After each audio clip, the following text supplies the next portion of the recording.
With so many things ready to kill you at a moment's notice, it's no wonder that Australia makes a perfect setting for horror movies. And my lovely sunburnt country has certainly offered up some bloody brilliant horror films in the past 40 or so years. I'm Just for What Culture, a certified Australian, and here are 10 Australian horror movies that you must see before you die. Number 10, Wolf Creek. Partly inspired by real-life Australian backpacker murderers Ivan Millet and Bradley Murdoch, no relation to Rupert, surprisingly, Greg McLean's debut feature film Wolf Creek takes the adventures of three footloose and fancy-free travelers and turns it into a terrifying journey to hell. Kind of like Australia's response to the tidal wave of torture porn that dominated noughties era horror, Wolf Creek stars a deliciously deranged John Jarratt as serial killer Mick Taylor, a Crocodile Dundee gone bad type with a keen bloodlust for offing tourists in the Australian outback in all kinds of gruesome bloody ways. Made for a modest $1 million, it went on to gross $27.8 million at the box office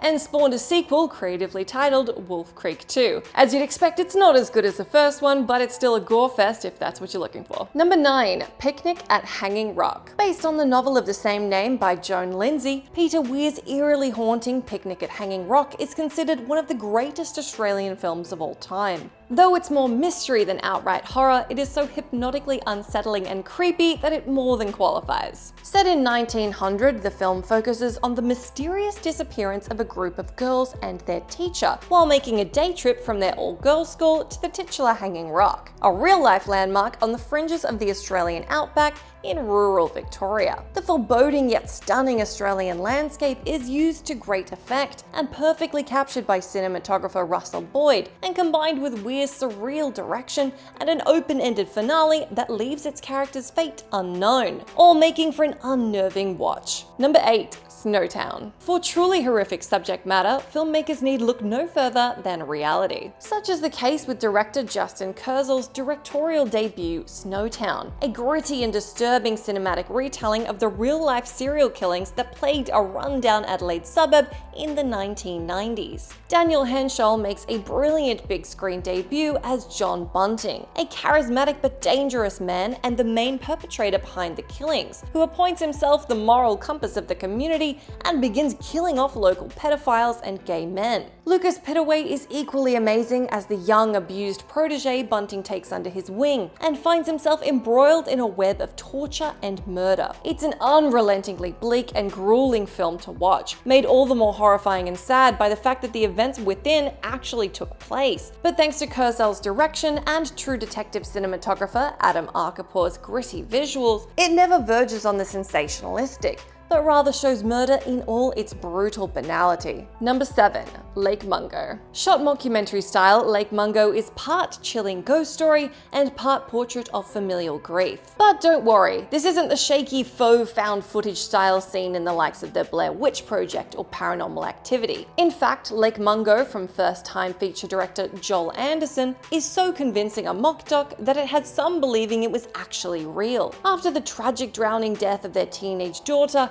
the Palmer family start experiencing strange goings-on in their home, with ghostly images of the deceased inexplicably turning up in photos and home videos. As the family investigate, they begin to find their seemingly perfect daughter's life may not have been so perfect after all. More supernatural chiller than Splatterfest, Lake Mungo goes easy on the jump scares, but still has more than enough of an eerie horror vibe to make it a great flick. Number 6, 100 Bloody Acres. There's a Tucker and Dale versus Evil vibe to fraternal directing duo Cameron and Colin Cairns' feature debut 100 Bloody Acres. Country bumpkin Reg runs a blood and fertilizer company with his brother Lindsay, a production they supplement using roadkill Reg finds while trawling the country backroads. Just your usual kind of roadkill, of course. A kangaroo here, a deceased car accident victim there. Business as usual is disrupted when Reg picks up 3 stranded city slickers whose car is broken down on the way to a music festival. After they end up discovering the brother's secret fertilizer ingredient, it's to the meat grinder they must go. There's enough laughs in 100 Bloody Acres to hold a candle to the likes of fellow comedy horror Shaun of the Dead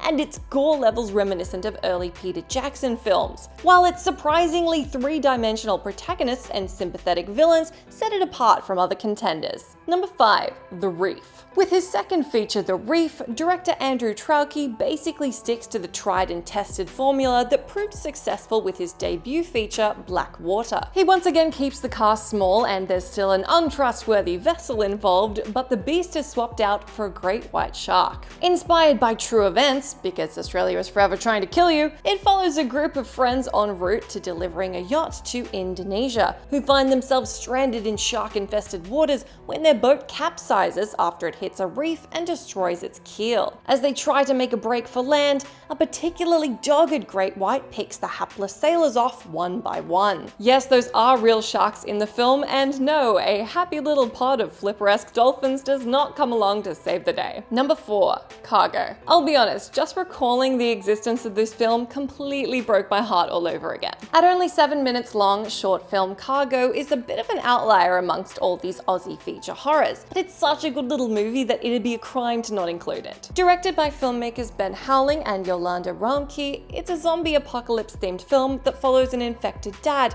who must find shelter and safety for his baby daughter, the precious cargo of the title, before he turns into a zombie himself. A heartwarming story in a horrific situation. The film first debuted in 2013 at the Tropfest Film Festival. It since went viral and amassed almost 13 million views. Number 3. Road Games. Inspired by the thriller Rear Window, Richard Franklin's Road Games takes the action from American metropolis to the Australian outback. The connections to Alfred Hitchcock, the master of suspense, don't end there either. Franklin imported scream queen Jamie Lee Curtis, daughter of Psycho star Janet Leigh, to star alongside fellow American actor Stacy Keach. They play a hitchhiker, aptly named Hitch, another reference to the master of suspense, and a meat truck driver respectively, who find themselves caught up in a game of cat and mouse with a serial killer who has a penchant for strangling hitchhikers while on the road from Melbourne to Perth. It remains one of the best road movie horror thrillers around, and for what it's worth, Quentin Tarantino, who hailed Road Games as one of his favorite Ozploitation movies, is also a fan. Number 2. The Loved Ones. Torture porn and pitch black comedy come together in Sean Byrne's directorial debut, The Loved Ones. Boasting a female villain crazier than Carrie White and her whack job mother combined, it tells a twisted tale of Lola, a rather unhinged young lass who doesn't take the object of her affection, Brent's rejection of her invitation to a high school dance, very well at all. So like any normal teen does, she kidnaps Brent and holds him captive at her home, with the help of her equally demented dad, all the while acting out her idea of the perfect prom. But she's crazy, remember, so this is less vodka-spiked punch and more torture inflicted via power tools. As they say, hell hath no fury like a woman scorned. Expect a distinctly Australian sense of humour, stomach-churning gore, and homages to 2 of Byrne's favourite horror films, The Evil Dead and Carrie. Number 1. The Babadook.